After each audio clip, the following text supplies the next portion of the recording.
Welcome to Eastern Kentucky University's Student Success Center's workshop titled Dealing with Test Anxiety for Occupational Therapy Students. Test anxiety. Sound familiar? I am sure at this point in your academic career, you know a thing or two about feeling anxious before a big competency or exam. Have no fear, you are not alone. The American Test Anxieties Association reports that the majority of students are stressed by tests and school more than anything else in their lives.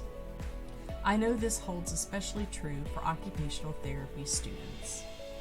So what causes test anxiety? There is no singular answer, and it could be different for everyone. For OT students, this could include things like fear of failure, exaggerated importance of an exam, standardized tests, or maybe a pre-existing anxiety disorder. Test anxiety is a type of performance anxiety causing a physiological response. This usually results from the worry and dread about test performance, which often interferes with normal learning, the ability to concentrate, and not to mention the actual performance on the test. You may notice physical symptoms such as headaches, sweating, lightheadedness, panic attacks, and increased heart rate. However, there are emotional, behavioral, and cognitive symptoms as well.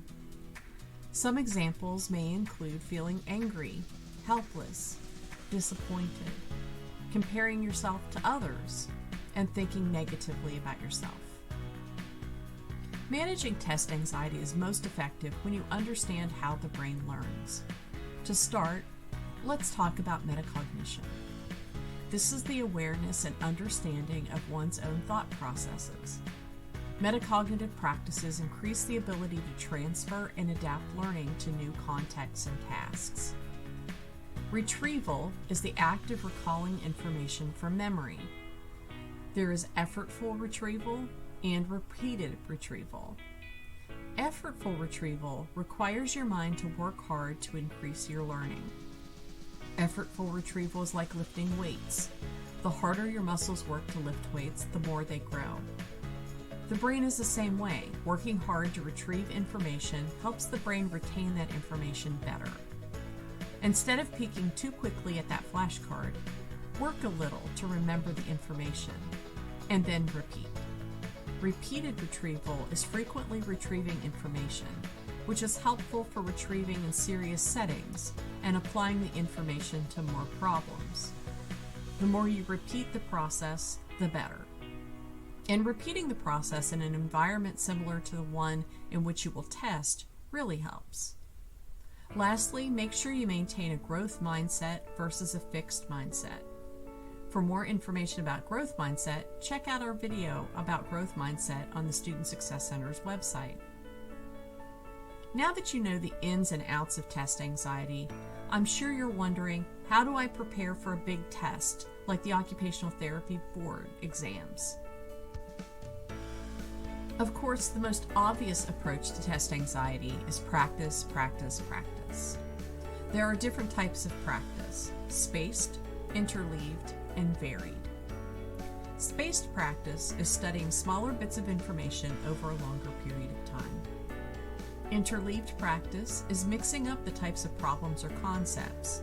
This could look like studying a mixture of objects, such as traumatic brain injuries, aging in place, or pediatrics. Just be sure to mix up the concepts. Varied practice just means using multiple methods for studying.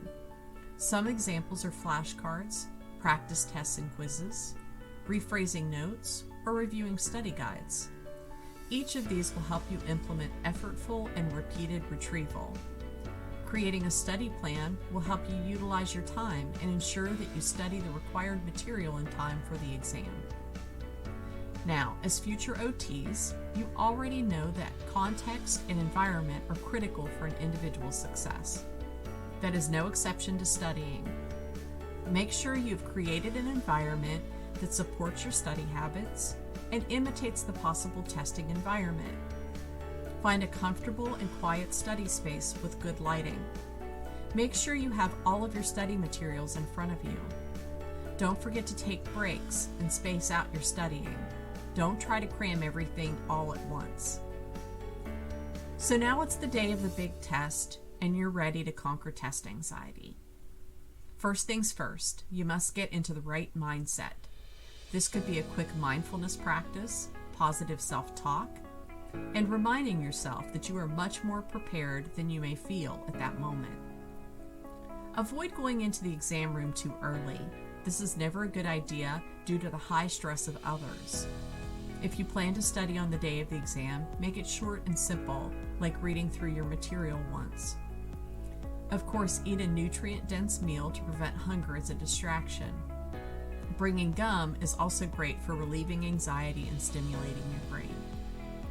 Be confident. When you're taking the test, take deep breaths and go slowly. The NBCOT is based on the process and practice of OT, which is then divided into multiple domains. Understanding the domain before answering each question can help you get oriented and figure out how to best answer it. Focus on each question and utilize those critical thinking skills. It sounds cliche, but this is the time to show what you know. This test isn't about memorization. It is about applying the standards of practice and ethics in regards to occupational therapy. It may be helpful to write down your answers as you go. Try not to second guess yourself. Remember the techniques discussed earlier. Take deep breaths, use positive self-talk, and avoid focusing on others during the test. Strive for a relaxed state of concentration.